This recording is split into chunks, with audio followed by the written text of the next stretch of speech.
l'introduction. Sans plus attendre, Open Data et Digital Labo. Présenté par Esteban Martin et Louis Perguette, toujours à la bourre.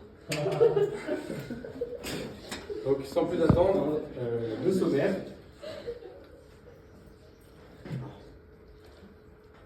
Non mais Louis, on en a déjà parlé.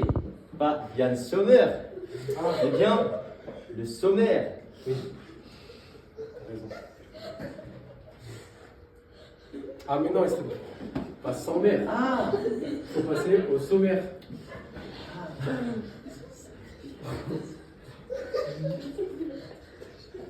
mais Louis, pas le summer, mais bien le sommaire. Évidemment.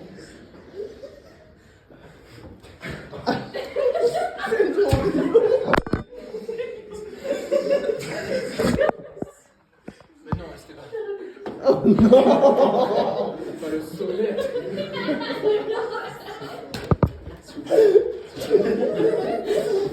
Ça arrive à tous Nous les passons fois. sans plus attendre au sommaire.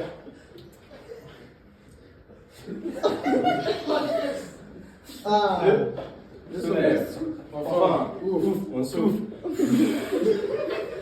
Sans plus attendre, nous allons passer sans suspense à l'introduction. Puis nous allons passer rapidement sur les open data. Et sans vous faire attendre, le Digital Labo. Enfin, les défis et perspectives. Et tout de suite après, là-dessus. Enfin, nous terminerons par un petit quiz et une conclusion.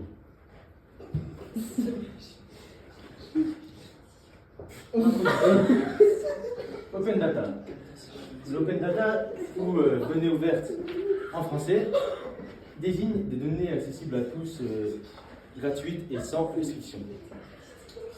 Le Digital Labo désigne tous les types de travail qui sont faits sur des plateformes numériques. Tous les travaux qui sont évidemment rémunérés. Tous les travaux, oui, pardon. Voilà, on détaillera tous les types de Digital Labo plus tard. Et tout de suite, sans plus attendre, une petite vidéo explicative, Introductive, productive, informative. sur l'Open Data.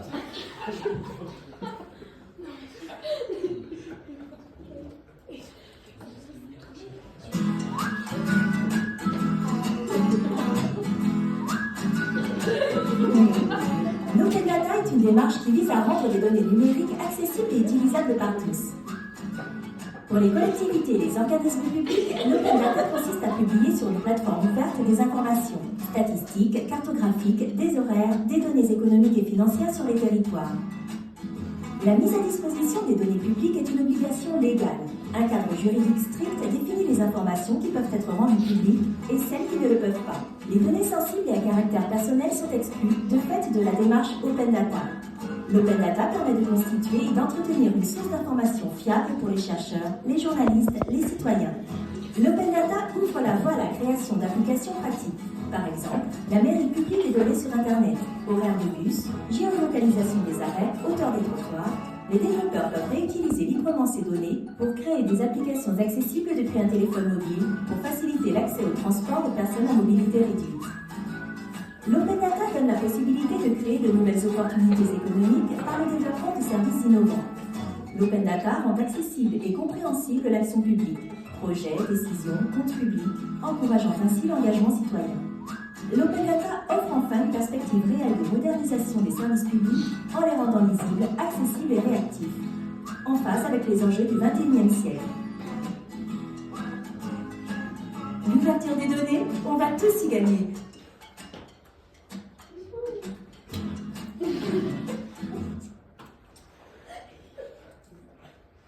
Voilà, donc, maintenant, sans vous faire plus attendre que ça,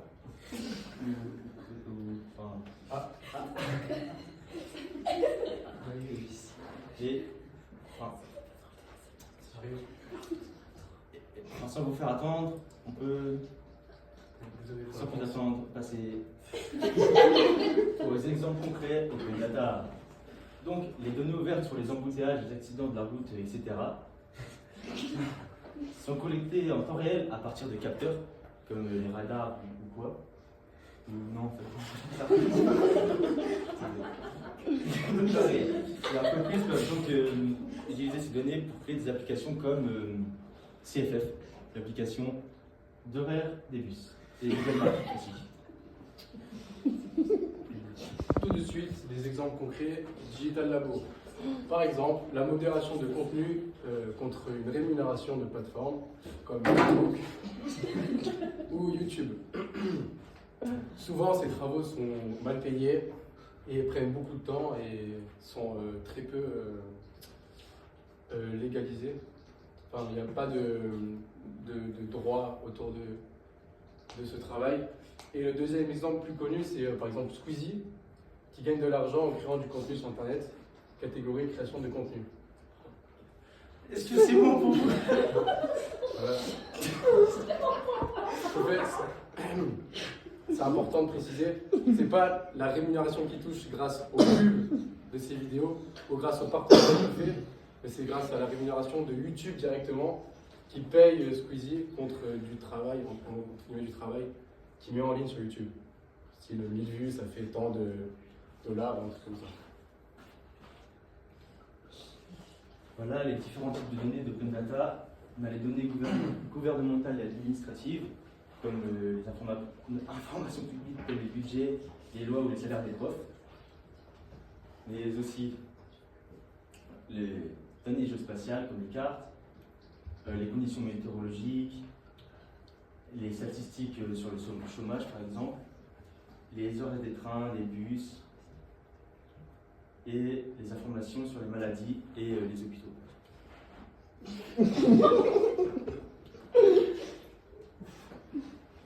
Open data, les différents avantages.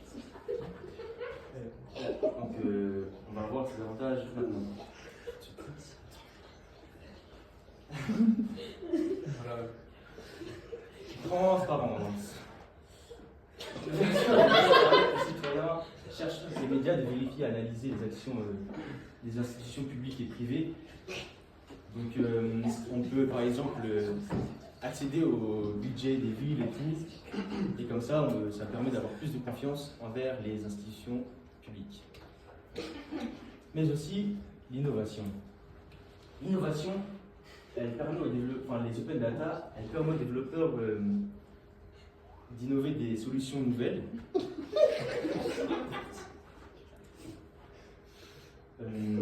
Par exemple, en créant des applications comme CFF qu'on a vu avant Google Maps. Donc voilà, en observant les bus. Efficacité et prise de décision. Efficacité et prise de décision. L'open data, ça permet aux données, aux autorités publiques d'analyser les tendances. Donc, par exemple, l'utilisation des données de circulation, donc, comme on a vu avant par Google Maps et tout, pour optimiser les ronds-points, les feux, enfin tout ça.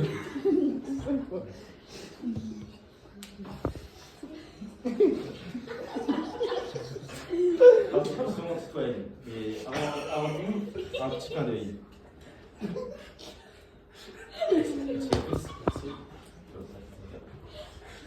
Les citoyens peuvent utiliser des données pour mieux comprendre les enjeux locaux et s'engager dans des actions de gouvernance participative. Donc, s'ils voient qu'il y a beaucoup d'embouteillages ou quoi, ils peuvent aussi signaler à la commune ou quoi pour faire des améliorations. Accès et transparence. Donc, ça permet aussi une meilleure compréhension du travail numérique. Donc, en fournissant des informations réelles sur les conditions de travail, rémunération, donc les salaires, voir si les salaires ils sont égaux, les filles et les garçons. Ensuite, oui, l'open data, elle aide aussi à mieux gérer les talents et à améliorer les pratiques dans l'économie des plateformes, donc éviter.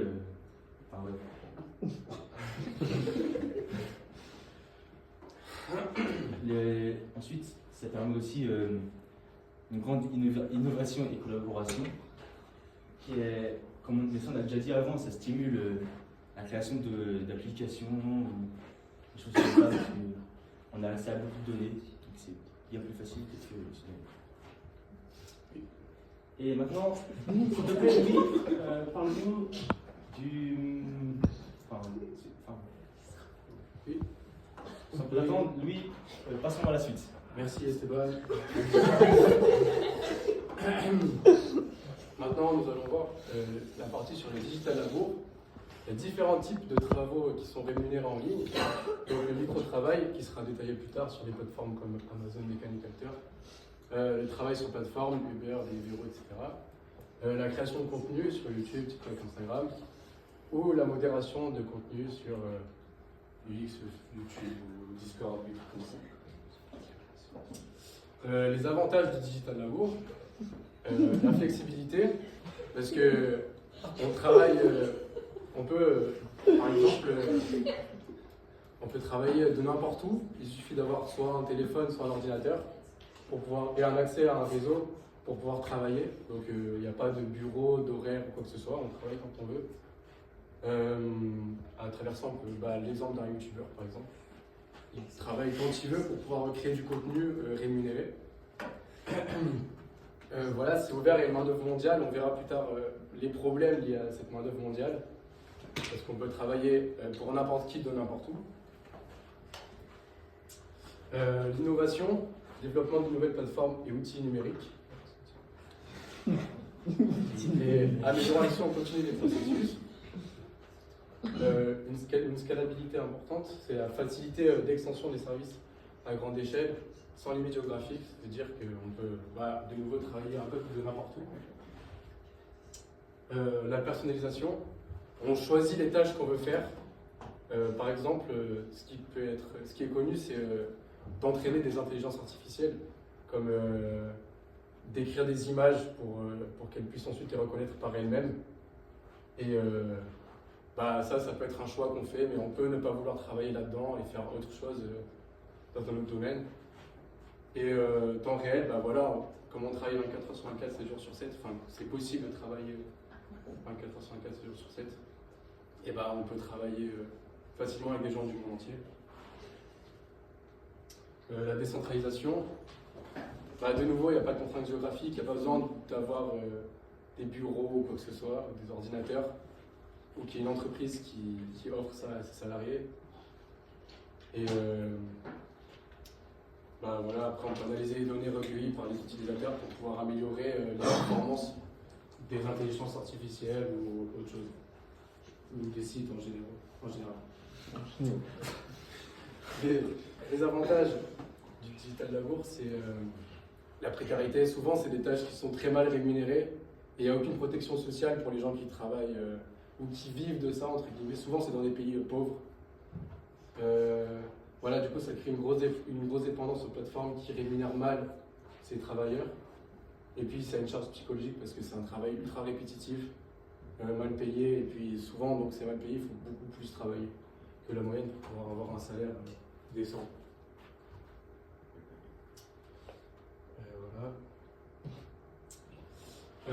Sans plus attendre, je laisse la parole à Esteban pour défis et perspectives Open Data. Merci Louis. Défis et perspectives Open Data. Comme défi, on a l'utilisation de l'IA, AI, intelligence artificielle, qui rend beaucoup plus efficace ces données. Et aussi, ça prendrait l'objectif est de prendre des meilleures décisions pour lutter contre le changement climatique. C'est une problématique.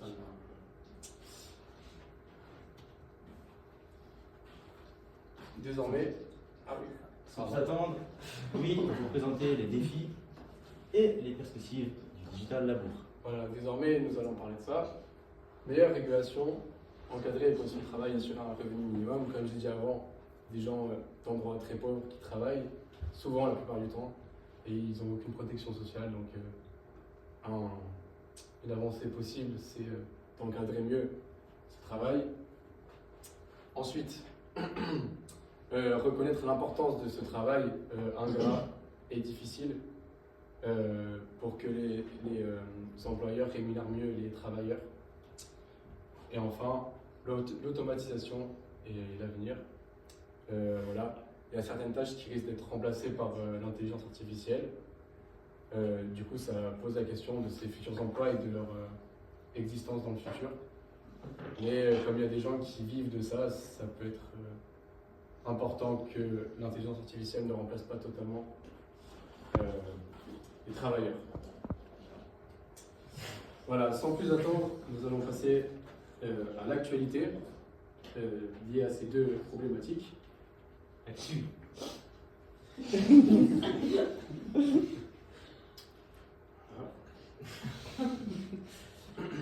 Voilà, l'actu de Open Data. Nous avons une news qui vient de nous arriver. Val Paris 6 utilise Panoramax, l'alternative libre de Google Street View.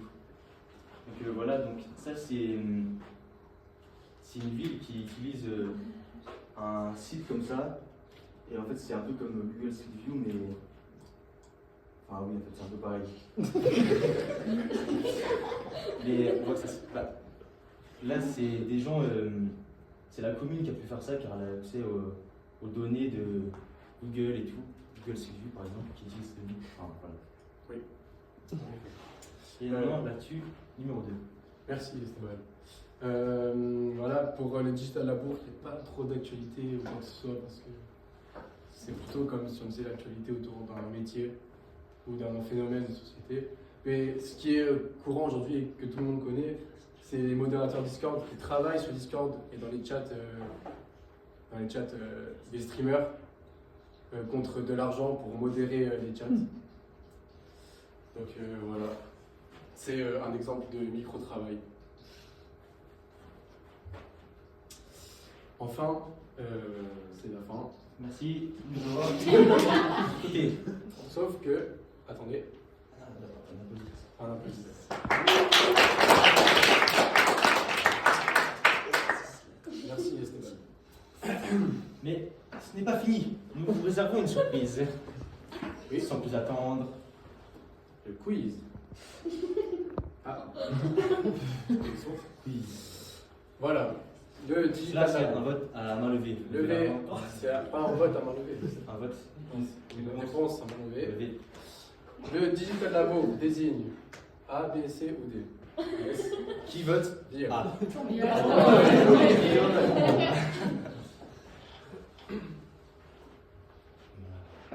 Alors, qui vote A?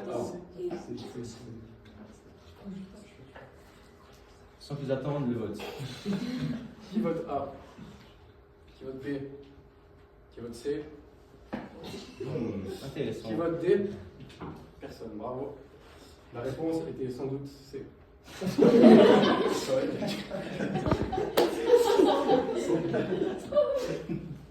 Numéro 2. Voilà. Lequel de ces exemples est un cas de digital labour? A, B ou C ou D? Je vous laisse prendre connaissance.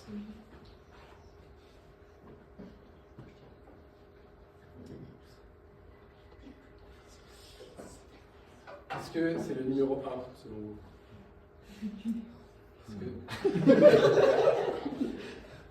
Est-ce que c'est la réponse B selon vous? Je pense qu'il n'y a pas besoin de mettre la suite. En effet, bravo à vous, c'était la réponse B. Dernière question concernant le digital labour. Parmi les formes suivantes, laquelle ne fait pas partie du digital labour? Attention. Je vous laisse prendre connaissance. Voilà. Qui vote la réponse B? Ok. Qui vote la réponse D? La A, peut-être. Ah, la D, glisse. La D, La D. glisse, ok. La A. La A. Il en reste une. Qui vote par hasard la C? D'accord. Voyons voir les résultats. La numéro C. Développement de logiciels en entreprise. Si vous ne comprenez pas pourquoi une réponse n'est pas une autre, dites-nous. Je comprends pas. Hein. Ouais. Voilà. Eh bien, Juste, pourquoi est-ce que ça pourrait pas être. Ou est-ce qu'on pourrait imaginer. Comment on ferait pour transformer ça en micro-travail? Le développement du logiciel d'entreprise. eh bien par exemple, les entreprises qui développent des intelligences artificielles peuvent faire travailler leur communauté contre une petite rémunération pour entraîner les intelligences artificielles. Ouais. Ça peut être. C'est un cas courant aujourd'hui Ouais. d'entreprise. Pourquoi on considère que c'est pas du micro-travail alors le développement du logiciel d'entreprise? Parce que là, c'était plutôt axé sur les gens qui ont un contrat avec les entreprises, enfin des salariés, quoi, une entreprise, concrètement. Ouais. Non, ça peut être des mandataires externes aussi. Mais non, Ouais, c'est voilà, surtout- oui. C'est surtout parce que c'est une tâche d'une certaine ampleur qui peut pas tellement être découpée en tout petits morceaux. Il faut des spécialistes aussi. Ouais, Ça peut pas être n'importe qui. Par contre, dans tous les autres cas, n'importe qui peut faire une toute petite partie et la somme des toutes petites parties de ce travail, ça fait le système complet. Oui, c'est important de dire que n'importe qui peut faire du digital labor. Et est-ce que tu sais d'où vient l'expression Mechanical Turk? Non. Alors là, non. Mechanical Turk. Turk, ça vient peut-être de Turquie, je sais pas. Ouais, c'est le turc mécanique. Voilà. Bah, après, tu iras sur Google, tu chercheras. Oui. Tout de suite. Et maintenant, passons à la dernière question. Voilà, allez, merci. Stéphane. Parmi les formes suivantes. Non. Non. Oups. Louis, s'il te plaît. Ah oui, c'est. Après. Laquelle de ces exemples est un open data? Réponse A. Ce qu'il se passe dans la zone 51. Réponse B. Les trajets de bus. Le trajet des bus. Réponse C. La vie privée de Réponse D. La recette du Coca-Cola extra fraîche. Tout de suite. Ah, Ah, non. Laquelle pensez-vous est en open data? Qui vote la réponse A? Certainement pas. Personne. La réponse B? Je ne pense pas. Qui la vote? D'accord. La réponse C? Et la réponse D? Ah, peut-être. Attention, ce Suspense. suspense est à son paroxysme. Mettons fin à ce suspense. Réponse est C. Bien évidemment, c'est faux. Faux. Faux. Attention. On boycotte. On boycotte. La bonne réponse était B. Ouais.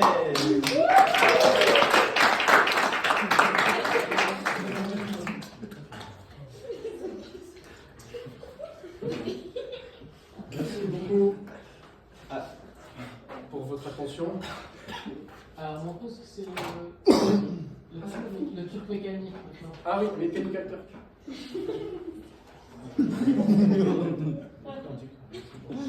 C'est un mec à la moustache.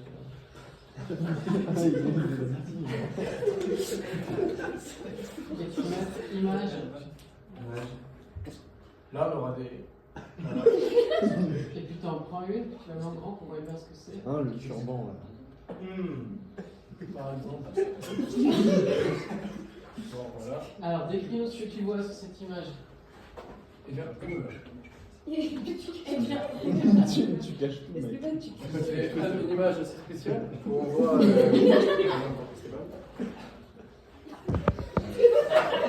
Où l'on voit probablement un Turc, j'imagine, avec un autre Turc. Voilà. Un est dans une boîte avec. En fait, c'est comme s'il y avait quelqu'un dans un téléphone qui faisait les actions pour nous. C'est les mêmes systèmes. Oui, voilà. Ah oui. Prends là une autre image. Une La autre troisième, peut-être. Ouais. La troisième, ouais, celle-là. Il joue aux échecs. Ouais, c'est quelqu'un qui joue aux échecs. Ok. Ah, mais tu veux. En fait.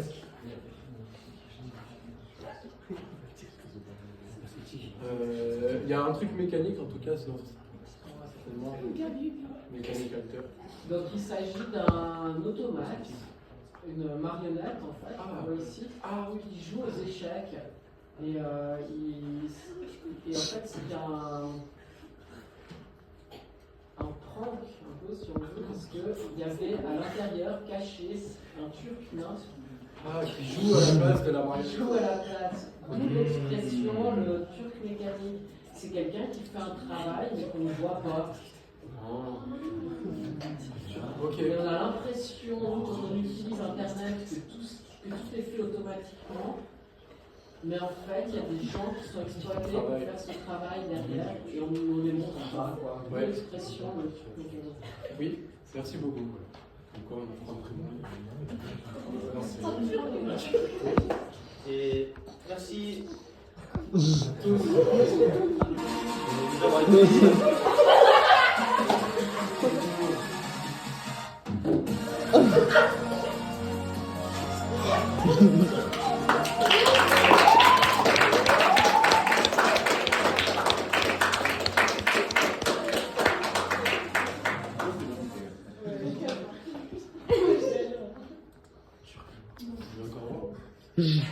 On finit la musique.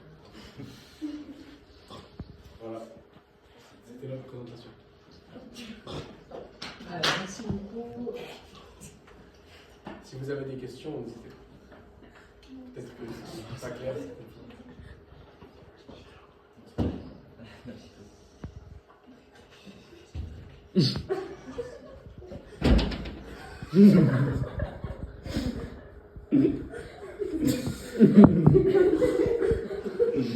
Voilà, on peut rien en place, vous pouvez utiliser les 15 minutes qui vous restent, tout le monde, pour faire un sieste. Y a pas de Vous pouvez faire vos devoirs que vous avez pas fait.